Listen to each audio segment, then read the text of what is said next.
What's going on, Ranger fans, NHL fans, hockey fans, everybody? Um, I am the biased Ranger fan, but I don't discriminate against who watches. Whoever's down to listen, that's cool. I do have some things to talk about, and it is all about the greatest hockey team in the world, the New York Rangers. First thing I want to say is I get it. Um, Everyone else around the league was talking a lot about Ranger fans, and I'm starting to see why. We're just very, you know, very quick to the extreme. Doesn't matter which way it is. It's either we're the greatest team ever or like, oh my God, panic, panic, panic. We're done. We're done. It's like, yo, we were shorthanded, okay, for a lot of games because of this Patrick Kane deal, which is worth it to me. It's still very, very worth it. Okay, we're gonna get there. We were playing down. We played dead. We played a little flat. Played some teams that we should have beat. Yeah. Whatever, whatever.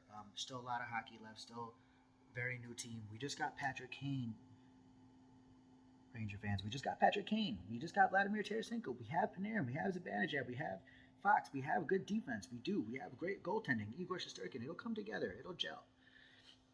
No, it's not the same story as last year, right? Where we got guys, Vetrano, Cop, Mott came in, and we started winning crazy, right? Remember, we were not that good before that. This isn't that same team. We're better. We're just trying to put it together.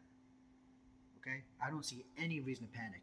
Actually, Patrick Kane didn't look. He looked like he didn't unpack yet. It's like they threw him a jersey, said cool, put it on as soon as he got to New York and laced up his skates for the game, right? So after this Boston game, which we win or lose, it doesn't matter to me. It's not a sign for the playoffs. Like I could already predict it. Ranger fans are gonna go crazy. Oh, we lost to Boston. We're done. Trade everybody. Sell the farm. Whatever. I don't know. Whatever Ranger fans feel like talking about that day. I'm like that too, just not that extreme. Like I get mad, at bad games where we shouldn't be, but there's no reason to give up hope and like be like, oh my gosh, this is the worst team in the world. It's just we get a little crazy sometimes, but it's fun. Honestly, it's entertaining and it makes for a fun time. But in the group chats, we argue with each other more than anybody. I don't, but Ranger fan, I'm seeing it. We're arguing, cursing, call each other names, competing on who's more of a Ranger fan. I mean, it's nonsense. It's just enjoy the hockey, enjoy hockey. Enjoy this team. We have like the best team we've had since at least since the '90s. Definitely early 2000s, mid 2000s, whatever it is up until now. This is the best team we've had, especially with the addition of Patrick Kane. There are some concerns though, but first I wanted to talk about one. No reason to hit the panic mode right now. We have 4 days off. I think that's when everything's going to regroup. Patrick Kane and Vladdy will get everyone will get the full practice together, gelling, to get their lines good. And here's where I want to segue into the next thing is about these lines. Yes, I think Panarin and Kane should be together. I don't think it should be with Trocheck. And here's why. Chris Kreider, Mika Zibanejad, and Tarasenko are all in their own ways snipers. Okay, Tarasenko is a sniper. Mika Zibanejad, I know we don't really see him as a sniper. He's a two-way center, but he likes to score.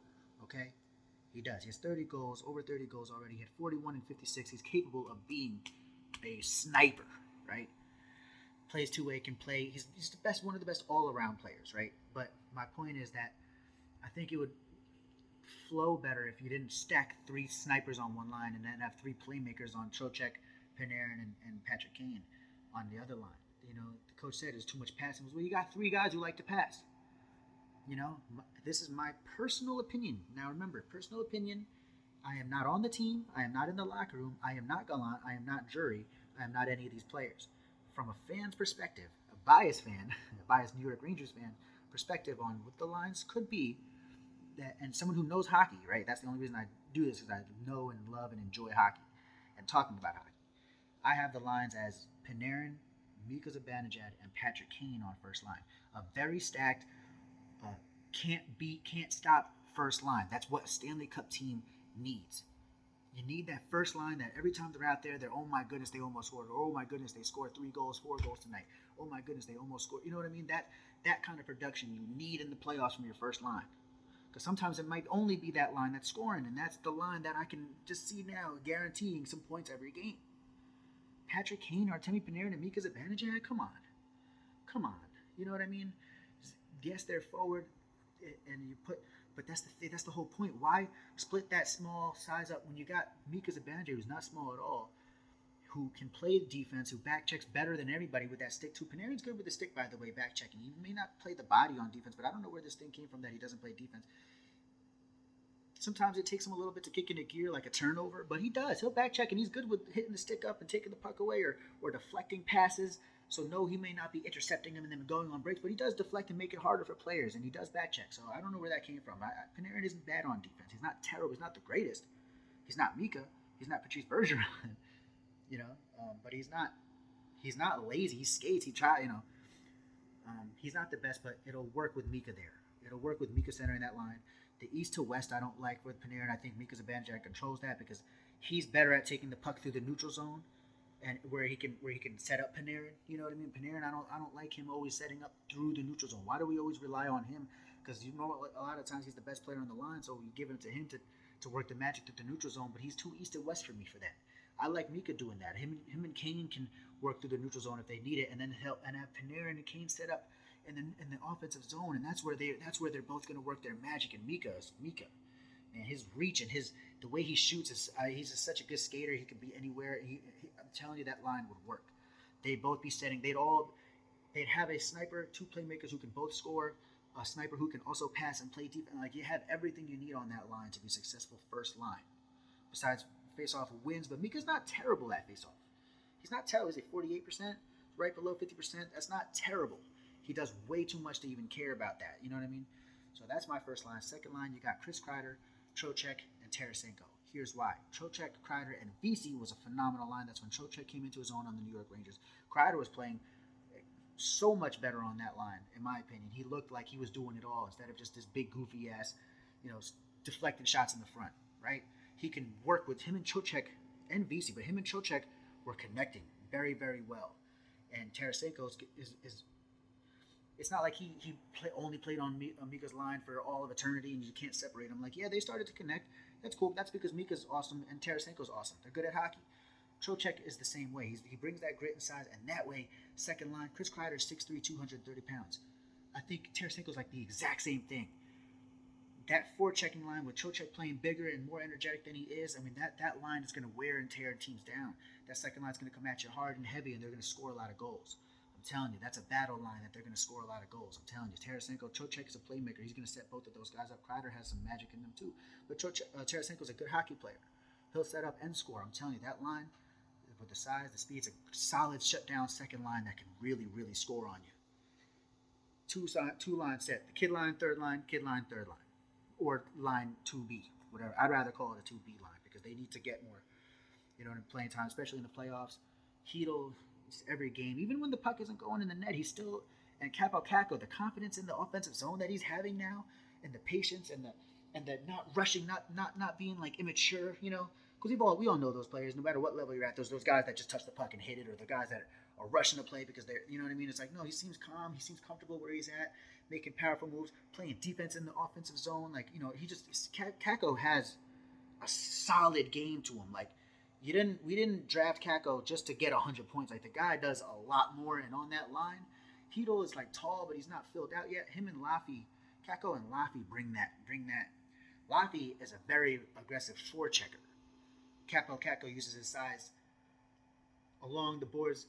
They're just very unique. I've actually never really seen their styles like the way and it works together.